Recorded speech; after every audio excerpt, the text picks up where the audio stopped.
Mayor, Digong, PRRD, Tatay, ito ang mga katawagang hindi malilimutan ng mga Pilipino.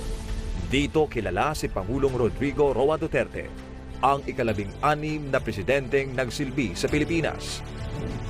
Buwan ng Hunyo taong 2016 nang mahalal sa pwesto, pero bago pa niyan ay mahigit 20 taon nang nanilbihan bilang alkalde ng Davao City. Pero sino nga ba si Pangulong Duterte sa mata ng isang Pilipino? Ako yung presidente na hindi taga Maynila.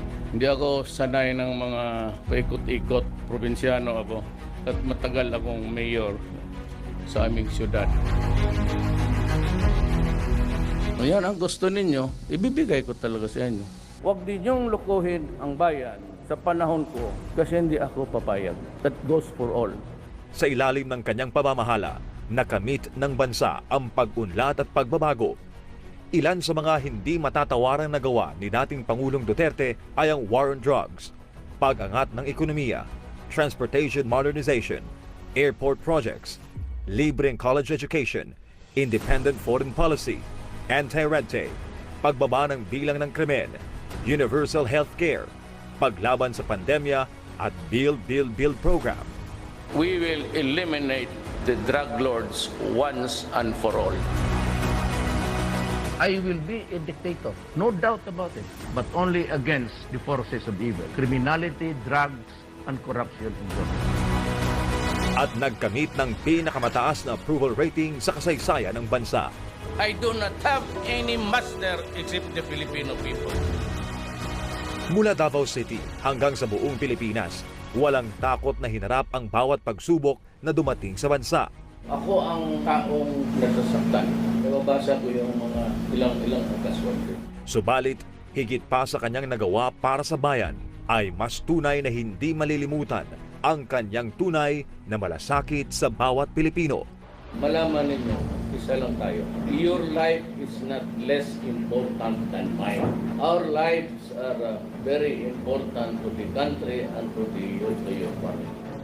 At kahit wala na sa serbisyo, In a few days, I'll be out. Yung nagawa ko, para sa akin yun na yun. The best that my efforts can really achieve. Kung kulang pa yun, pasensya na po. Yun, hindi ko na talaga kaya. The things that I failed to do, mostly not because of negligence or may mga shortcomings ako, but talagang time, the 6 years would not be enough to finish all the project. Maraming salamat po sa inyo and your help in my journey in the 6 years na binigyan ninyo ako ng honor maging presidente ng Pilipinas. Maraming salamat.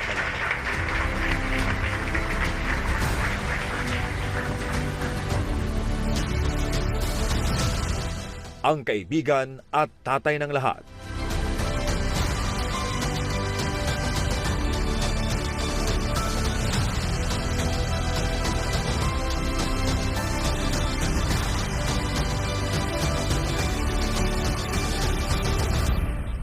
At ngayon ay si Citizen Roddy.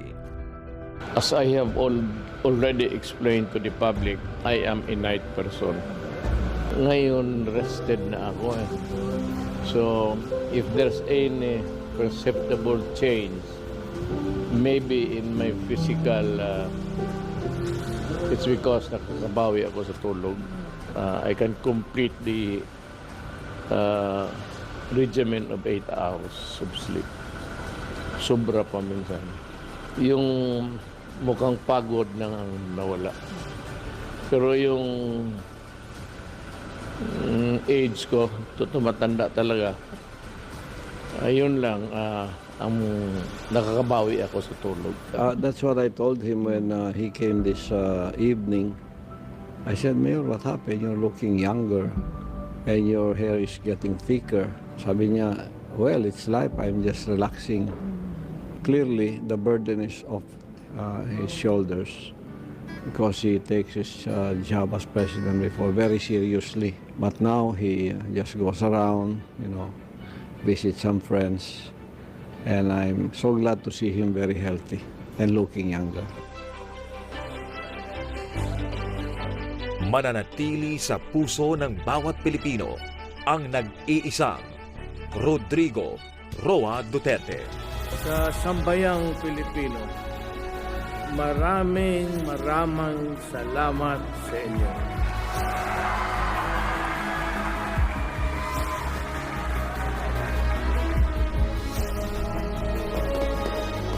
Tatay, no, napakarami pong salamat sa lahat ng ginawa mo sa City ng Davao at sa buong Pilipinas. Sa lahat ng mga presidente dahil ramdam talaga natin dito yung pagbabago, no? Yung mga droga nawala talaga.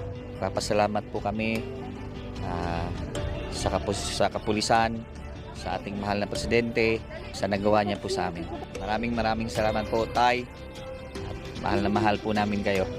Alam mo yung feeling na parang kulang yung 6 na taon para kay President Duterte.